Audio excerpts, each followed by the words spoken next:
के मुख्यमंत्री माणिक साह ने 14 विकास परियोजनाओं का उद्घाटन किया। 100 सीटर कार्यरत महिला छात्रावासों और एक 50 सीटर बालक छात्रावास की आधारशिला रखी। इस अवसर पर मुख्यमंत्री ने कहा कि राज्य सरकार महिलाओं के सशक्तिकरण और शिक्षा के क्षेत्र में सुधार के लिए प्रतिबद्ध है।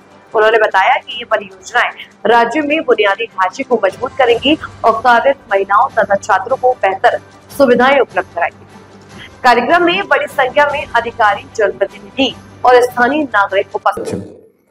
এখানে আজকে যে 14টি প্রকল্প এবং 5টি প্রকল্পের যে ভিত্তিপ্রস্তর স্থাপন করা হলো সেই মিলিয়ে টোটাল 61 কোটি টাকার এখানে মোট ব্যয় হবে এবং হয়েছে।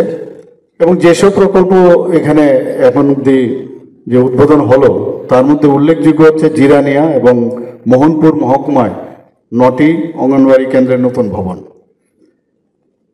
নরসিংগড় এবং অভয়নগরে চাইল্ড কেয়ার ইনস্টিটিউট এবং 2টি চিলড্রেন পার্ক,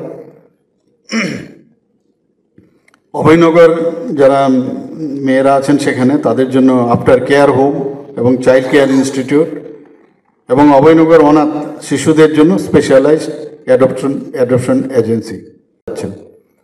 এখানে আজকে যে 14টি প্রকল্প এবং 5টি প্রকল্পের যে ভিত্তিপ্রস্তর স্থাপন করা হলো সেই মিলিয়ে টোটাল 61 কোটি টাকার এখানে মোট ব্যয় হবে এবং হয়েছে।